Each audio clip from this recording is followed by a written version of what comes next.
यज्ञों के नियमों एवं विधि विधानों का संकलन किस में मिलता है? यजुर्वेद। सही है। बताइएगा बलिदान विधि का वर्णन किस में? हाँ, यजुर्वेद। सही है। बताइएगा ऐसा वेद जिसमें गद और पद दोनों है? यजुर्वेद। सही है। बताइएगा यज्ञों के अवसर पर गाए जाने वाले ऋचाओं का संकलन किस वेद में मिलता है? सामवेद। सही है। बताइएगा सामवेद में कुल कितने सूक्त हैं? सामवेद में हाँ सही 1810। सही है। बताइएगा सामवेद के पाठकर्ता को क्या कहा जाता है? उदात्री। सही है। बताइएगा भारतीय संगीत का जनक किस वेद को कहा जाता है? सामवेद। सही है। बताइए किसी भी विशिष्ट ऐतिहासिक घटना का वर्णन नहीं मिलता है किस वेद में? यजुर्वेद सामवेद में। यजुर सामवेद। सही है। बताइएगा अथर्ववेद के रचयिता कौन है? अथर्वा ऋषि। सही है। बताइए इसमें कुल कितने पद हैं? 6000 पद है। सही है। बताइएगा औषधों का उल्लेख सबसे पहले किस वेद में मिलता है? अथर्ववेद। सही है। अथर्ववेद। बताइएगा मनुष्यों के विचारों तथा अंधविश्वासों का विवरण किस वेद में मिलता है? अथर्ववेद। सही है। बताइए किस वेद को प्रतिनिधि सूक्त माना जाता है? किस वेद को प्रतिनिधि सूक्त माना जाता है? अथर्ववेद का जो एक सूक्त है ना, अथर्ववेद का प्रतिनिधि सूक्त किस सूक्त को माना जाता है? गलत है। पृथ्वी सूक्त। पृथ्वी सूक्त। बताइएगा पृथ्वी सूक्त। पृथ्वी सूक्त। बताइएगा बताइएगा अथर्ववेद में किसे कुरुओं का राजा कहा गया है?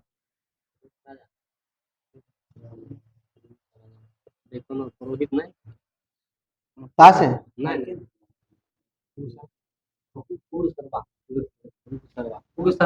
माइनस करिए।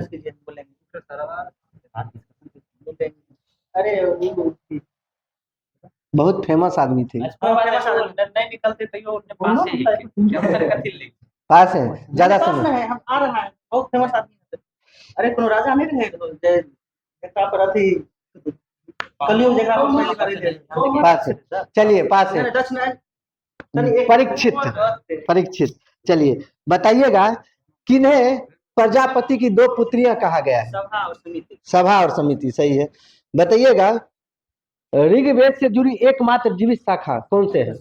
शाकल। सही है। हाँ। बताइएगा कृष्ण यजुर्वेद से जुड़ी शाखाएं कौन कौन सी है? एक दो का नाम बता सकते हैं। कृष्ण यजुर्वेद से जुड़ी शाखाएं।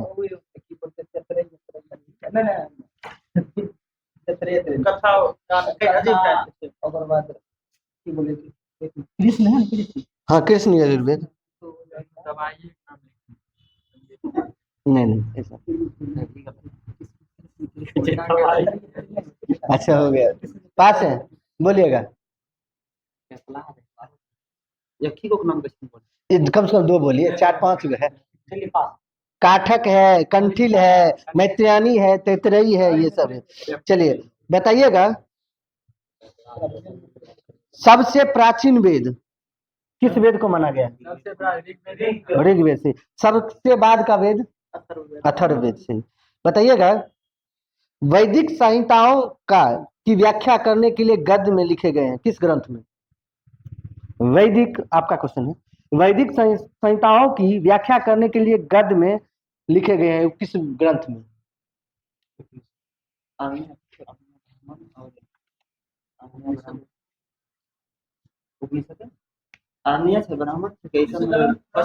ग्रंथ का नाम पूछ रहे हैं, उपनिषद नहीं पूछ रहे हैं। ग्रंथ का नाम बोल रहे हैं। हाँ। वैदिक संहिताओं की व्याख्या करने के लिए जो गद्य में लिखे गए हैं वो किस ग्रंथ में है? पास है। बोलिएगा बोलिएगा। वैदिक ग्रंथ के बाद ना क्वेश्चन एक बार क्या बोल रहे कुछ? क्वेश्चन एक बार वैदिक संहिताओं की व्याख्या करने के लिए गद्य में लिखे गए हैं किस ग्रंथ में? दे रहे हैं कि पास है? पास है। ब्राह्मण ग्रंथ। ऋग्वेद का ब्राह्मण ग्रंथ कौन सा है? ऋग्वेद का ब्राह्मण ग्रंथ कौन सा है? ऐतरेय और कौशिकी। बताइएगा सामवेद का नंबर दोनों पंचवी सही है। बताइए अथर्ववेद का ये सबसे लास्ट गोपद गोपद सही। किनका क्वेश्चन? चलिए बताइएगा यजुर्वेद का ब्राह्मण ग्रंथ कौन सा है?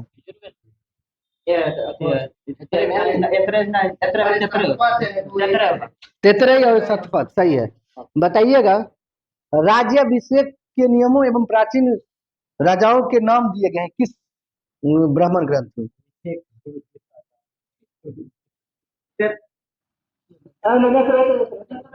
ऐतरेय सही है। बताइएगा गांधार सल कैकई कुरु पंचाल कौशल विदे आदि राजाओं का उल्लेख किस ग्रंथ में है? किस ब्राह्मण ग्रंथ में?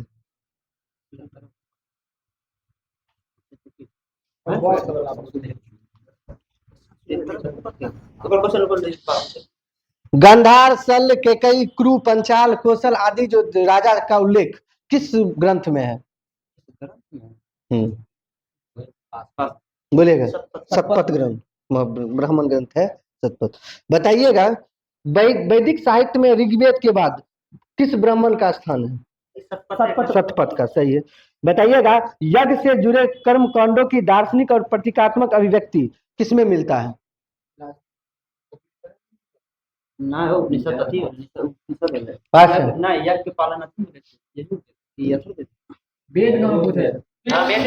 यज्ञ से जुड़े कर्म कांडों का दार्शनिक और प्रतीकात्मक अभिव्यक्ति किसमें है? वेद नहीं पूछ रहे हैं, ये यजुर्वेद में तो है ही। तो यज्ञ से जुड़े कर्म कांडों की कर्म कांड जो है कि दार्शनिक और प्रतीकात्मक अभिव्यक्ति किसमें है? माइनस कर लीजिएगा। पास है। यज्ञ से जुड़े कर्म कांडों की दार्शनिक और प्रतीकात्मक अभिव्यक्ति किसमें है? अरण्यक में है। अरण्यक। उपनिषदों की संख्या कितनी है? उपनिषदों की संख्या 108 सही है। बताइएगा मूलभूत उपनिषद की को कितने मूलभूत श्रेणी में रखा गया उपनिषद को? 13 सही है। बताइएगा स्त्री की सर्वाधिक गिरी हुई स्थिति किस संहिता से प्राप्त होती है? कौन? मैत्रेयी सही है। बताइएगा किस ब्राह्मण ग्रंथ में स्त्री को पुरुष की अर्धांगिनी कहा गया है?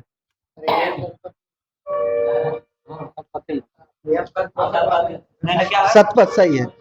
चारों आश्रमों का उल्लेख किस उपनिषद में है?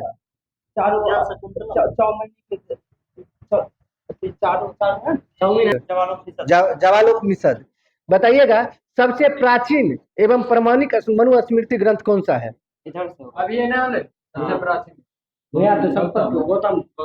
गलत है, स्मृति ग्रंथ को माना जाता है। ग्रंथ के बारे में स्मृति ग्रंथ को माना जाता है। बताइएगा गुप्त के युग के विषय में जानकारी प्रदान करता है कौन सी स्मृति? गुप्त के विषय में जानकारी प्रदान करता है कौन सी स्मृति?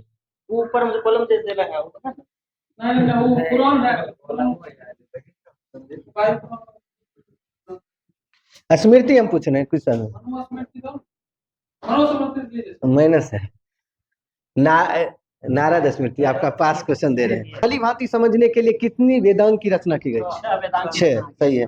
बताइएगा कर्मकांडीय विधि किस सूत्र में से संबंधित है? वेदांग जो 6 है ना उस किस वेदांग से संबंधित है?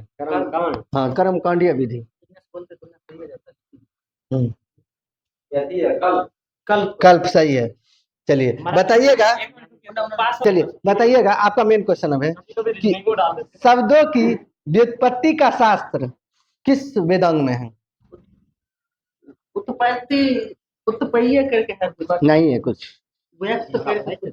शब्दों की व्युत्पत्ति का शास्त्र किस वेदांग में है? हाँ आपको नहीं बोलना है, आपका इधर आएगा तब। कैसे ये कुछ है पास है नहीं यार। पास चंदन जी बोलिएगा निरुक्त है सही है। निरुक्त। चलिए हाँ चलिए बताइएगा सूत्रों में किसे सबसे प्राचीन माना गया है? गौतम धर्म। गौतम धर्म सूत्र सही है। बताइएगा भारतीय ऐतिहासिक कथाओं का सबसे अच्छा क्रमबद्ध विवरण किसमें मिलता है? पुस्तक का नाम बोलो। नहीं वो तो ठीक है, लेकिन हम पूछ रहे वो गलत नहीं है। आप गलत करें, गलत थोड़े। जैसे हम बताते हैं आपको क्या बोलना है। जैसे ग्रंथ है, पुराण है, अरण्यक है, उपनिषद है, किसमें है ये बताना है। पुराण सही है, पुराण। भारत की ऐतिहासिक कथाओं का सबसे अच्छा क्रमबद्ध विवरण पुराण में मिलता है। बताइएगा किस पुराण में आंध्र सातवाहन वंश की चर्चा है? मत्स्य पुराण। मत्स्य पुराण सही है। बताइए गुप्त वंश की चर्चा किस है? वायु पुराण सही है। बताइएगा पुराण के रचयिता किन्हें माना जाता है? उग्र सर्वा को, लोमहर्ष अथवा उनके पुत्र। बताइएगा पुराणों में सबसे प्राचीन कौन सा है? प्राचीन एवं प्रमाणिक मत्स्य पुराण सही है। बताइएगा सामाजिक एवं सांस्कृतिक दृष्टि से कौन सा पुराण सबसे महत्वपूर्ण है? सबसे महत्वपूर्ण पुराण सबसे महत्वपूर्ण पुराण पास है नहीं, सबसे महत्वपूर्ण पुराण ब्राह्मण नहीं है। पास है बोल रहे हैं। चलिए अग्नि पुराण। चलिए बताइएगा राजतंत्र के साथ साथ कृषि संबंधी विवरण किस पुराण में दिया गया? हाँ अग्नि पुराण सही है। बताइएगा बुद्ध की पुनर्जन्म की कहानी वर्णित है किस में? जातक में सही है। बताइएगा हीनयान का प्रमुख ग्रंथ कौन सा है? कथा वस्तु सही है। बताइएगा जैन साहित्य को क्या कहा जाता है? आगम सही है। जैन का प्रारंभिक इतिहास किससे ज्ञात है? कल्पसूत्र से सही है। बताइएगा जैन ग्रंथ महावीर के जीवन कृत्यों तथा अन्य समकालिकों के साथ उनके संबंधों का विवरण मिलता है किसमें? जैन ग्रंथ महावीर के जीवन कृत्यों तथा अन्य समकालिक के साथ उनके संबंधों का विवरण मिलता है किसमें?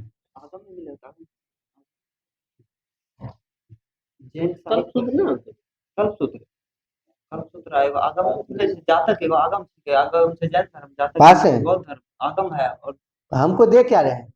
पास है माइनस कर लीजिएगा बोलिएगा क्या?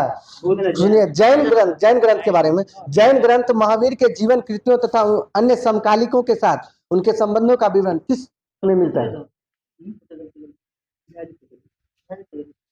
पास है भगवती सूत्र। बताइएगा अर्थशास्त्र के लेखक किन्हें माना जाता है? कौटिल्य यानी विष्णुगुप्त को। बताइएगा इसको कितने अधिकरणों में बांटा गया है?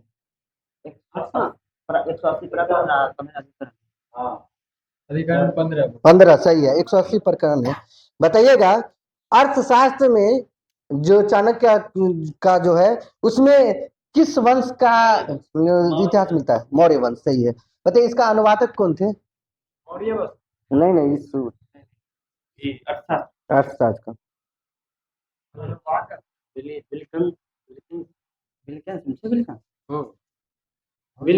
माइनस कर लीजिए। सीमा करके है कुछ सिम नहीं है, नहीं देंगे आपको भी नंबर। नाम बोलिएगा तब देंगे। पास करें अरे जा रहे हैं वही सही है, लेकिन नहीं नाम देंगे नहीं देंगे। सामिया कुछ करके शाम शास्त्री नंबर नहीं देंगे इसमें नंबर। चलिए बताइएगा संस्कृत साहित्य में ऐतिहासिक घटनाओं को क्रमबद्ध लिखने तथा सर्वप्रथम प्रयास किसके द्वारा किया गया था? कलहन के द्वारा सही। बताइएगा कलहन के राज तरंगिणी में कितने सर्ग हैं? माइनस कर लीजिए 8 सर्ग। बताइएगा अरबों की सिंध विजय का वृत्तांत किसमें सुरक्षित है? चचनामा सही है। इसके लेखक कौन थे?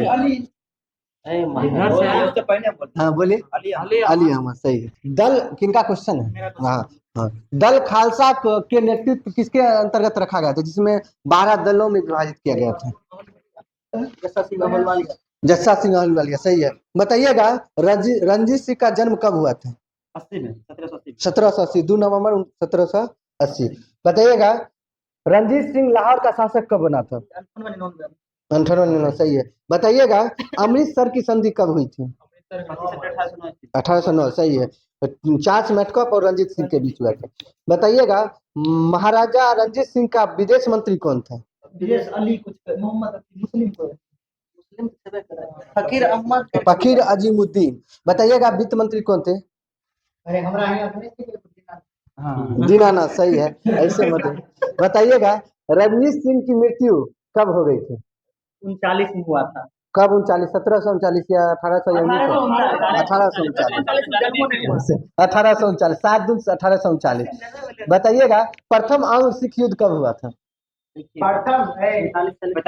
45। द्वितीय आंग्ल सिख युद्ध 49 में। बताइएगा लाहौर की संधि कब हुई थी? 1846। 9 मार्च 1846। भैरवाल की संधि दिसंबर 46 में। दिसंबर 46। 22 दिसंबर 1846। बताइएगा डलहौजी की घोषणा द्वारा संपूर्ण पंजाब का विलय अंग्रेजी राज में किया जाता है? 1849। 29 मार्च 1849। बताइएगा बंगाल में द्वैत शासन की व्यवस्था कौन किया था? क्लाइव किया था। बताइएगा इलाहाबाद की संधि 1765। सही है। बताइएगा बिहार के उप दीवान किसे बनाया गया था? सीताराम। बंगाल के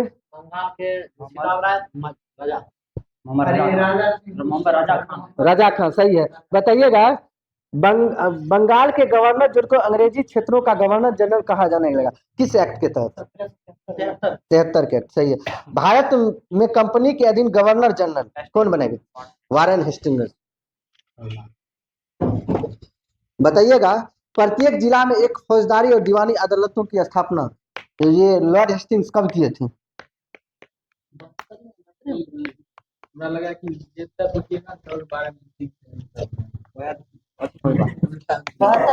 72 में। 1772। सही है। बताओ कोर्ट ऑफ हेस्टिंग्स ने द्वैत शासन प्रणाली समाप्त किया था 1772 ईस्वी में।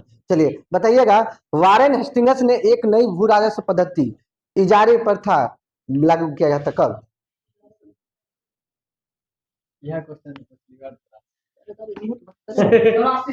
माइनस कर लीजिएगा। वही ना कुछ नहीं।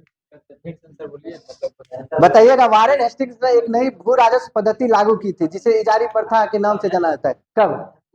पास है हम दे देंगे आंसर ज्यादा लेट लगे।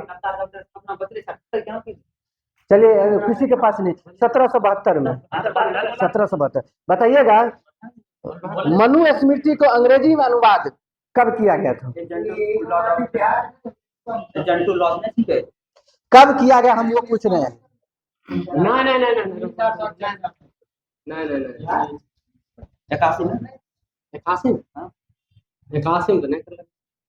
बताइएगा मनु स्मृति को अंग्रेजी में अनुवाद किया था कब? हाँ हाँ दिया है। इसका नाम क्या दिया गया जानते हैं? ये कोड ऑफ जेंटू लॉज के नाम से जाना गया। बोलिए मनु स्मृति का अंग्रेजी अनुवाद एक कोड ऑफ जेंटू लॉज के नाम से हुआ कब? नहीं पता है? पास है? पास है? 1776 ईस्वी में। बताइएगा भगवत गीता का अंग्रेजी अनुवाद कब हुआ था? आपका है 84 किया था। कौन किया था?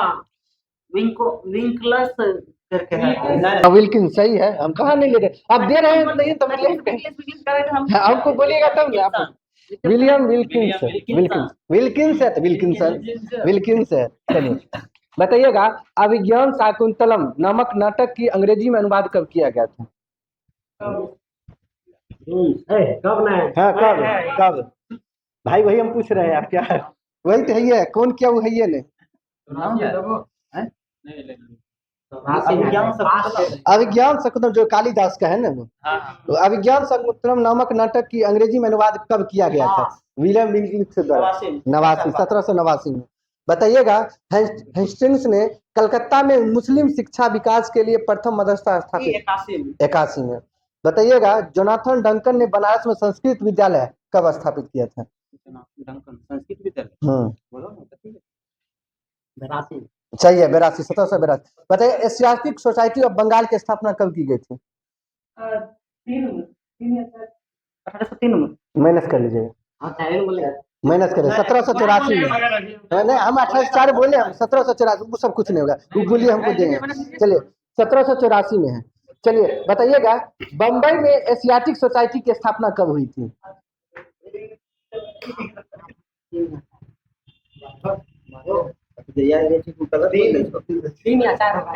क्या दे रहे हैं हमको ये बताइए, फिर कहिएगा हम बोल नहीं रहे थे।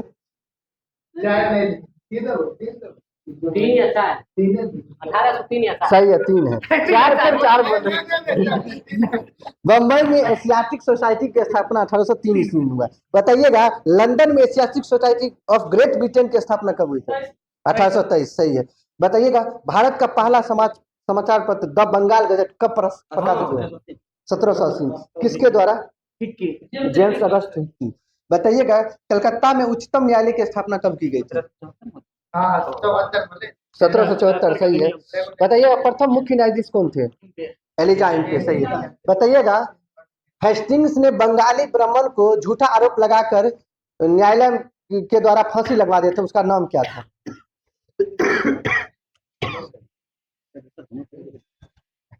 हेस्टिंग्स ने बंगाली ब्राह्मण जो थे उनको झूठा आरोप लगाकर न्यायालय से फांसी दिलवा दिया था। बताइएगा, ये क्वेश्चन पूछा हुआ है, ऐसा नहीं है, जान लीजिए आप। पास है? नहीं नहीं नहीं, हिंदू ब्राह्मण रहे। चलिए नंद कुमार थे। चलिए बताइएगा प्रथम अंग्ल मराठा युद्ध कब हुआ था? मराठा युद्ध 7 साल चले। मराठा 82 से चले, 75 से 82। सही है। द्वितीय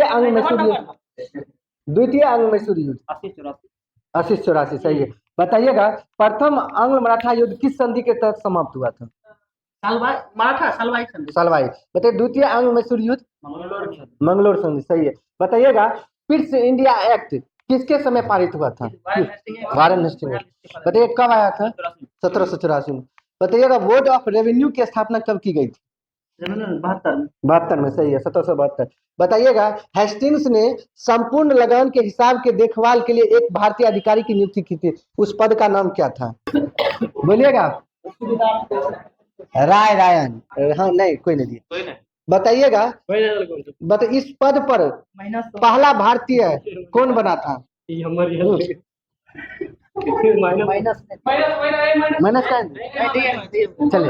चलिए बताइएगा इस पद पर बैठने वाला पहला भारतीय कौन था? नहीं पता। राजवल्लभ था। दुर्लभ राय का पुत्र।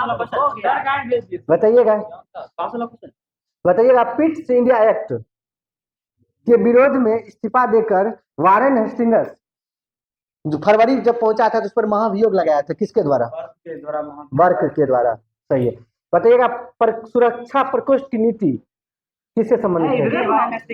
Warren Hastings. पास के आंसर दिए थे। उत्तरी गोलार्ध कितना से कितना तक है? कितना डिग्री से कितना डिग्री?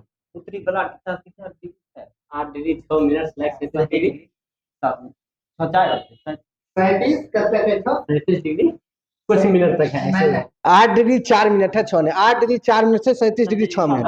बताइएगा संपूर्ण भारत का अक्षांशीय विस्तार कितना है? 6 से 37। बताइएगा क्षेत्रफल के दृष्टि से भारत विश्व का कितना स्थान है? 7वां। सही है। बताइएगा क्षेत्रफल की दृष्टि से सबसे बड़ा देश कौन सा है?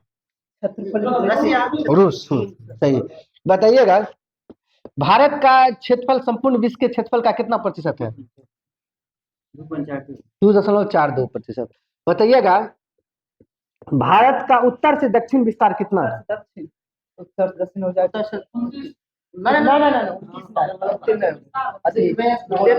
से दक्षिण माइनस कर लीजिए, 32 हो जाए।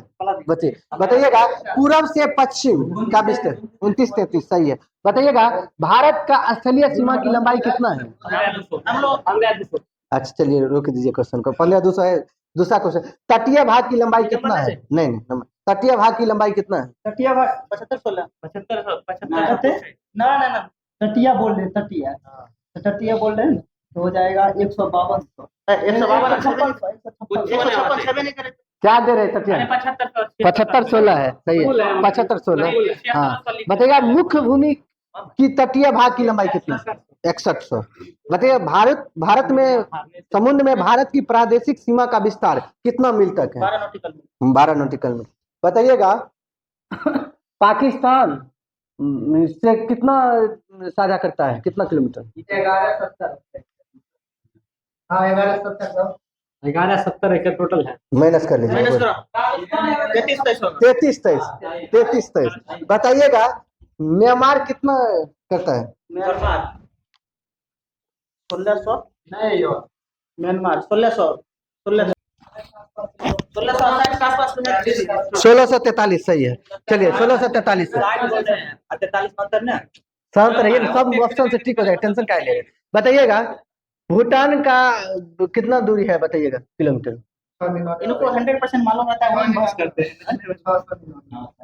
699 सही है। बताइएगा भारत कुल कितने राज्य पड़ोसी देश की सीमा लग जुड़ते हैं, कितने राज्य?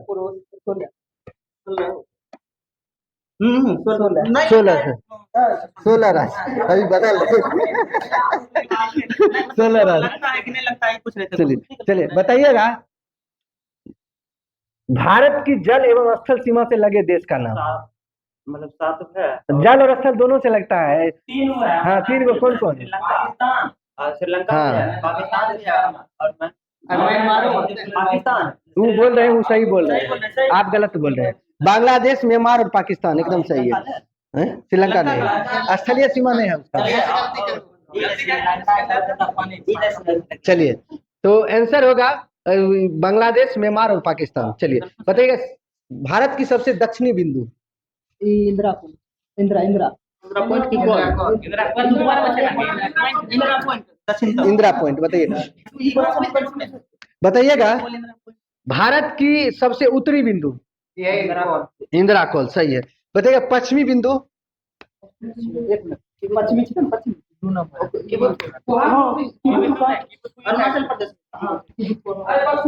गुहार माथा यानी सरकरी, गुजरात में। बताइए पूर्वी बिंदु। किबुतु सही है, अरुणाचल प्रदेश में। बताइएगा कोलाबा पॉइंट कहाँ है? कोलाबा जो काला आदमी तमिलनाडु मुंबई में। बताइएगा पॉइंट कालीमरे तमिलनाडु। बताइएगा पॉइंट पेड्रो कहाँ है?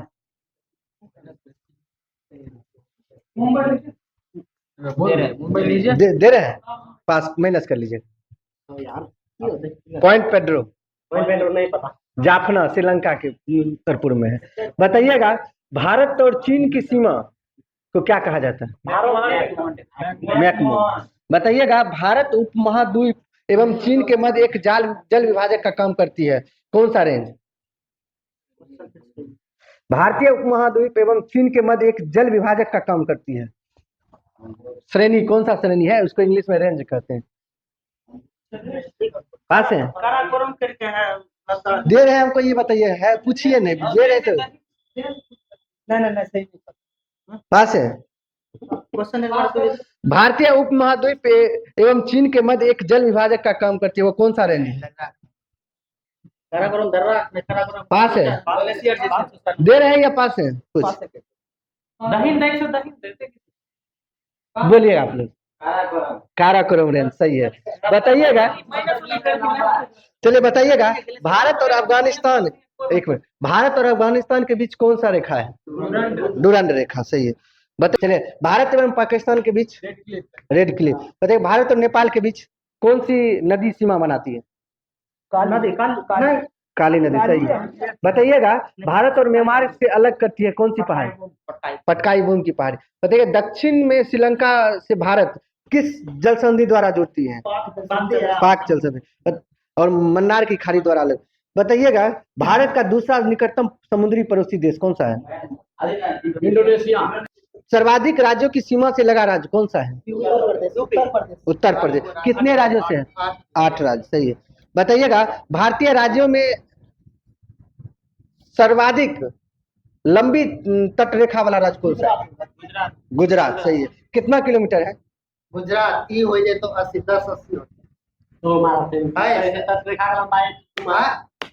तटरेखा की लंबाई कितनी है गुजरात राज्य की? गुजरात पास है। ना ना रुकिए, गुजरात सब ज्यादा आएंगे। अरे यार 80 किलोमीटर कहाँ से? टोटल तो 7516 तो ये टोटल वो 11 समथिंग। पास है। बोलिएगा। भारतीय राज्य में गुजरात की तटरेखा सबसे लंबी है, इसकी कितना किलोमीटर लंबा है? समुद्री पूछ रहे हैं कि तटरेखा का लंबाई है।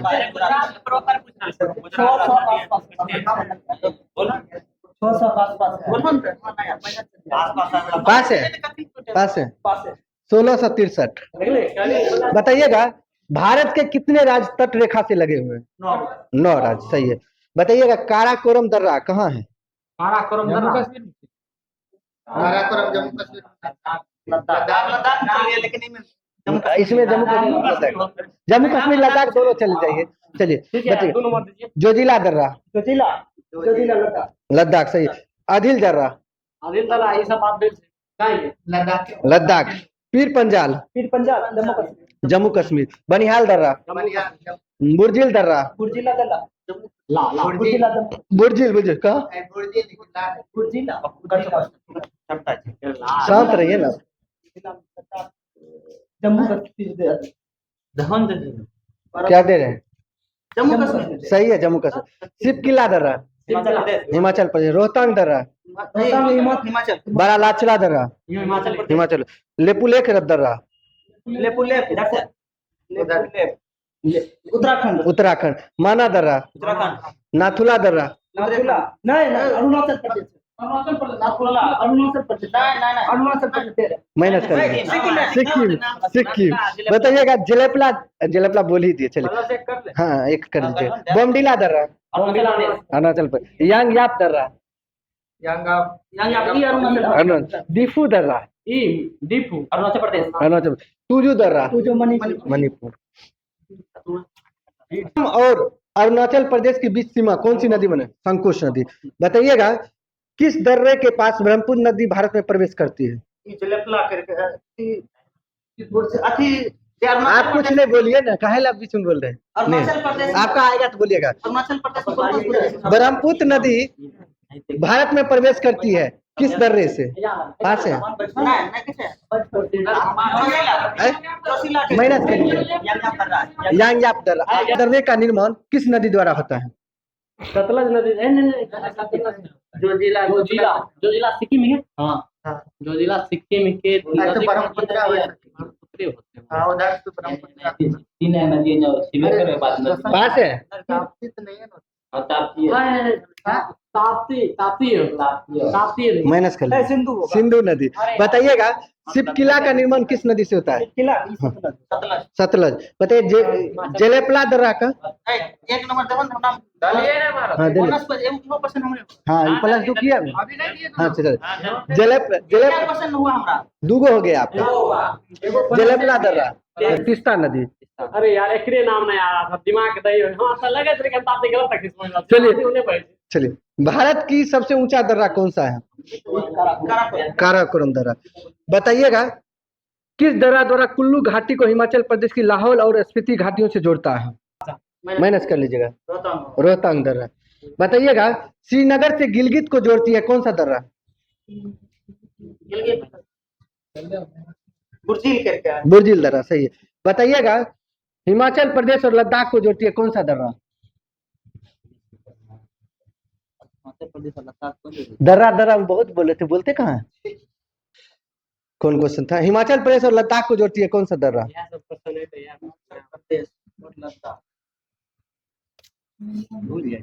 बड़ा लाचला दर्रा। चलिए बताइएगा देश का सबसे छोटा दर्रा कौन सा है आपका? देश का सबसे छोटा दर्रा कौन सा है?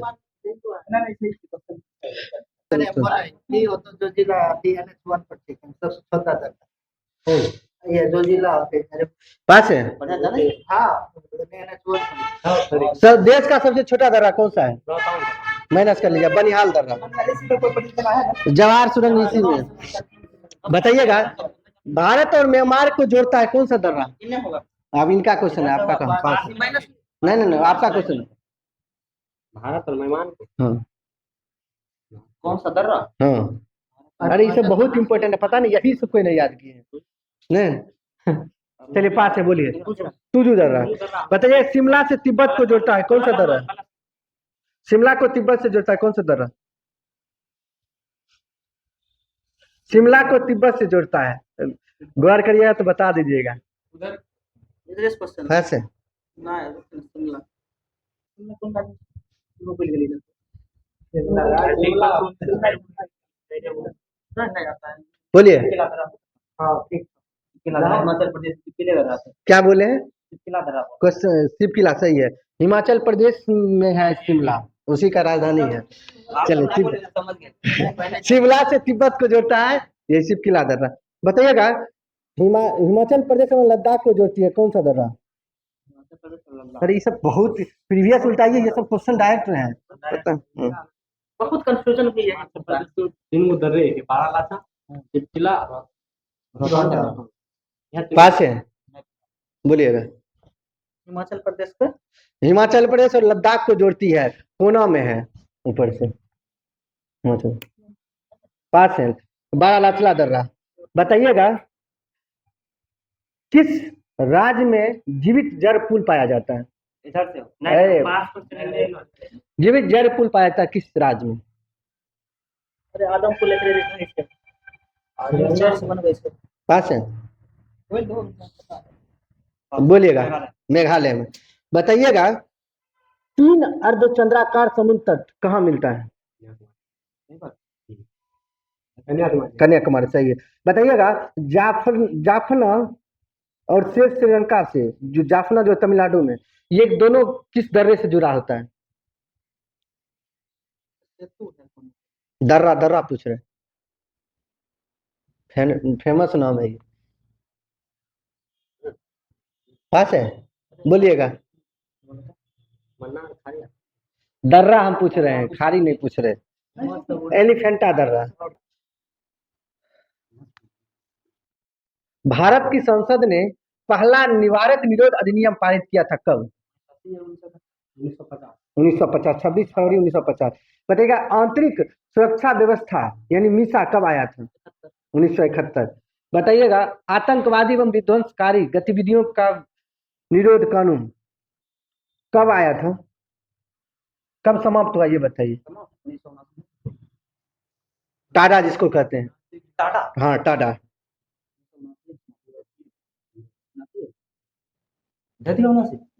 बात है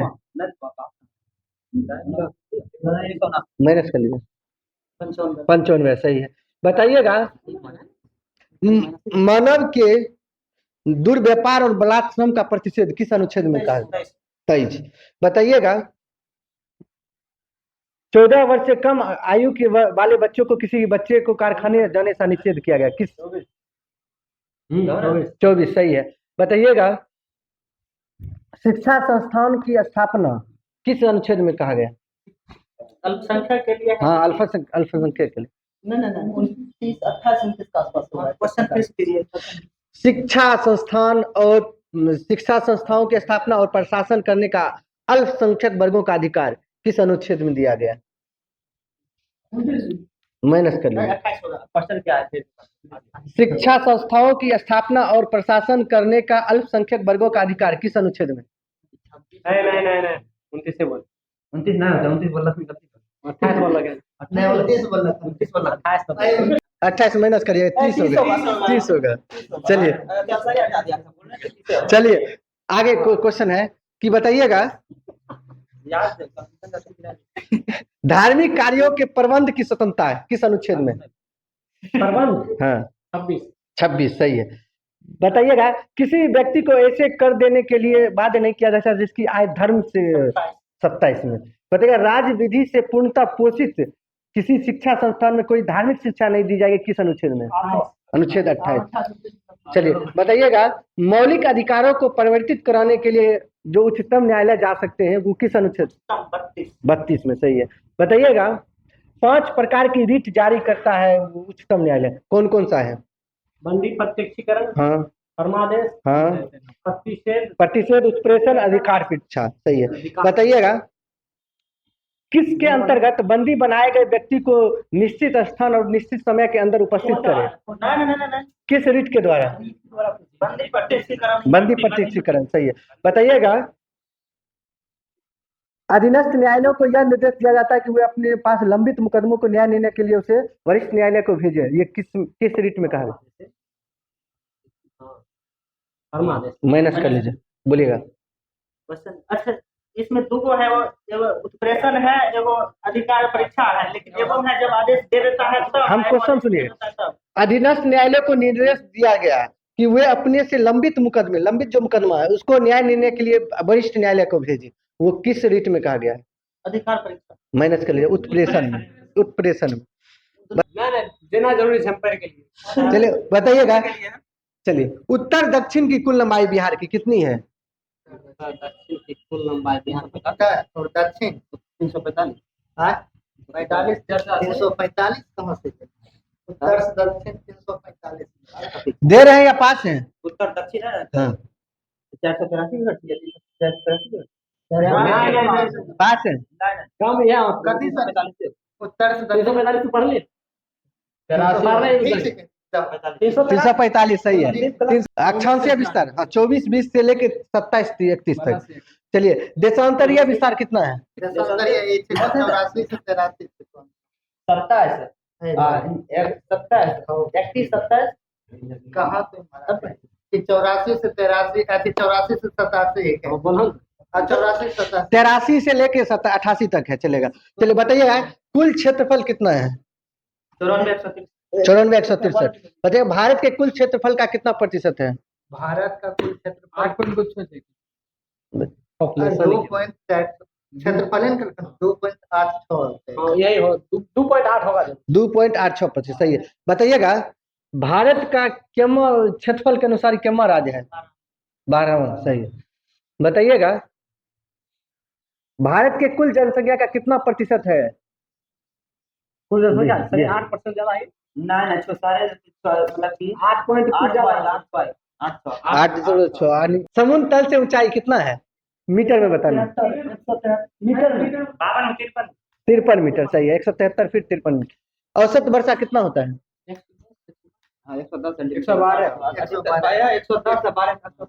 112 सेंटीमीटर। बताइएगा, फिर बिहार बनने की घोषणा कब की गई थी? 12 दिसंबर 1911 से दिल्ली दरबार में, लॉर्ड हार्डिंग द्वितीय। बताइएगा, बिहार प्रांत का गठन कब किया गया? अप्रैल 12 में हुआ। अप्रैल है, माइनस कर लीजिएगा, बोलिएगा। बिहार प्रांत का गठन की घोषणा कब किया गया था? मार्च 1911 करके तब ना। एक महीना सीधा मार्च ईस्वी 1911 माइनस कर 22 मार्च 1912। का क्वेश्चन है, बोनस से आपका माइनस हुआ है, आप गलत क्यों हुए? चलिए बताइएगा, बिहार प्रांत का गठन किया गया कब? अब बताइए।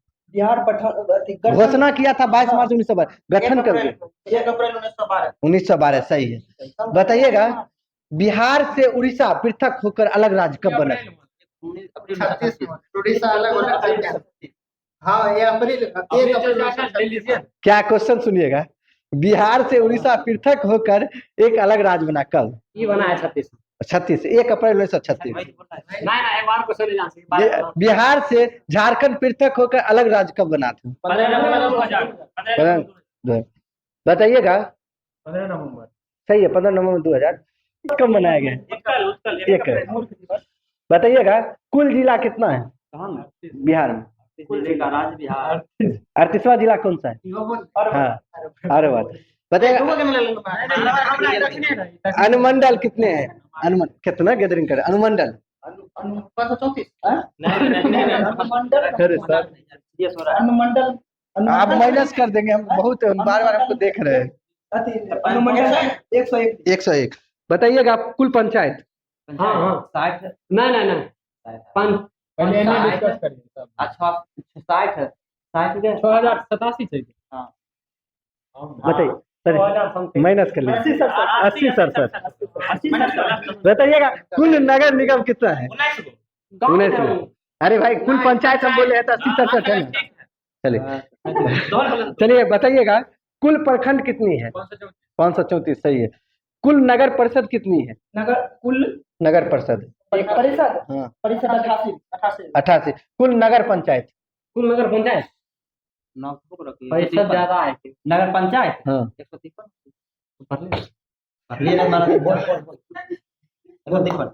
53 नहीं है 54 है 24 प्लस कर लीजिए कोई दिक्कत। बताइएगा कुल पुलिस जिला कितना है 40 बताइएगा।